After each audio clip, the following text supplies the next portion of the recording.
Welcome back to Ladies of Another View on Back. We're going to jump right back into Elon Musk. We gave you a little tease on our video for this segment, so let's just hop right into it and you'll hear our opinion afterwards.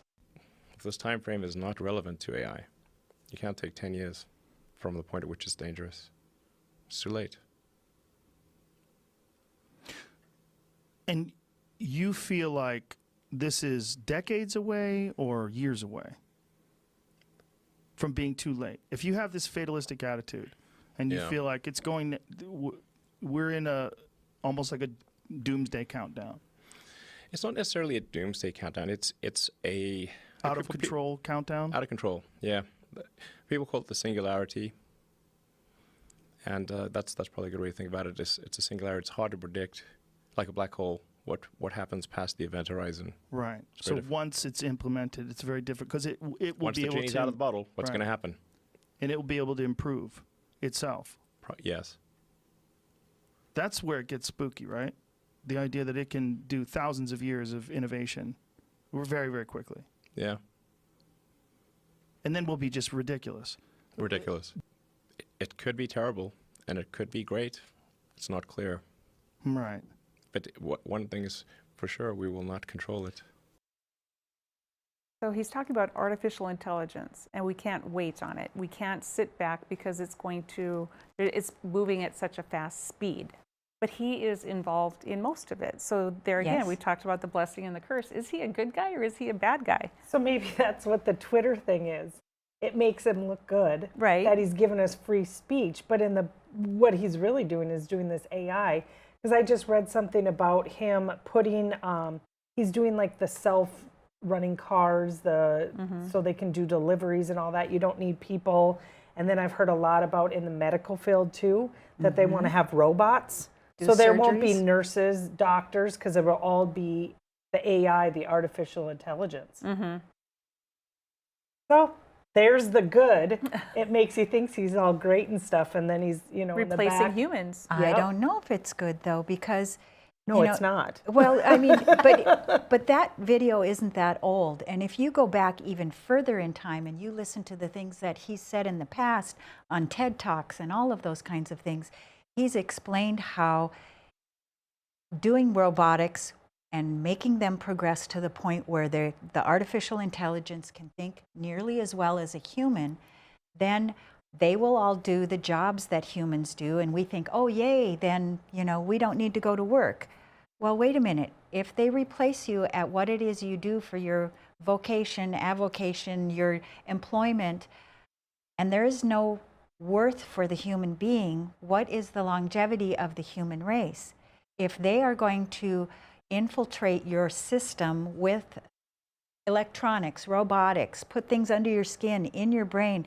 This is also the inventor of the neural link, which is a chip in your brain, not in your hand to get you entrance to a football game.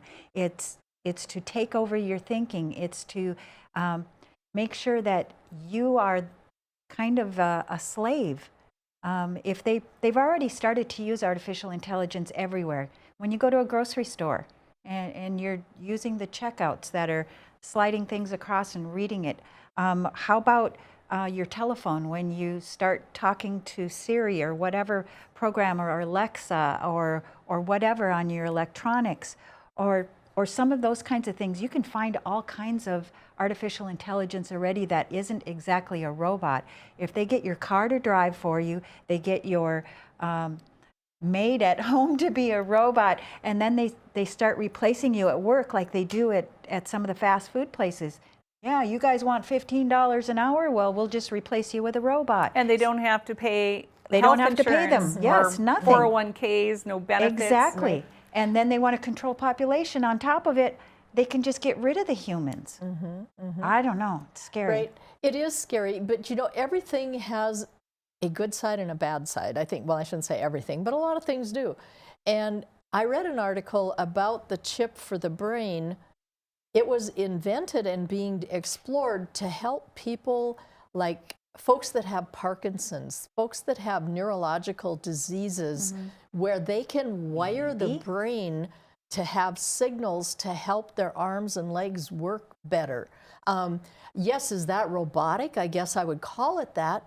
But if I'm in a wheelchair because I've got this disease and I can have this chip and it can do good where I can have a healthier life, a more vibrant life, I'd probably do it. You know, it's like, what have I got to lose? You know, but you get it in the wrong hands, boom, we're off to the races, and they're going to control your thinking. They're going to, I mean, you know, then it's, you know, it's all about who gets to play. But you just brought up a good point. That's who they would experiment on, though. Yes. Is people like that with, you know, these Parkinson's and all these kind of diseases. That's who they would implant it in, because then they're doing it because it's going to help them. But in the back end, they're seeing what they can, but then they can can get away with. also go to the center of the brain that determines beliefs and, Exactly. and conscience and Then you just and became the right a and science wrong. experiment. Exactly. And if then they you've can take that totally- away. Yep, you've totally taken God out of everything. then, Exactly. because That's frightening. It basically wipes out your soul because you don't even know you have one anymore. You know, then's when I believe Armageddon is here. You know, And not only that, but even putting the chip in for these diseases, you know, I believe in technology. I think it's a good thing. But is that the way God intended us to live? Exactly. Should we have that chip, or were we intended to have that Parkinson's? Do you know what I'm saying? And so we can't play God. But look at how many machines they put you on in a hospital already to keep you alive. You That's know, true. So I mean, there's always I don't know. Right? So we're not going to answer all those questions today. Right. Clearly, we have more questions.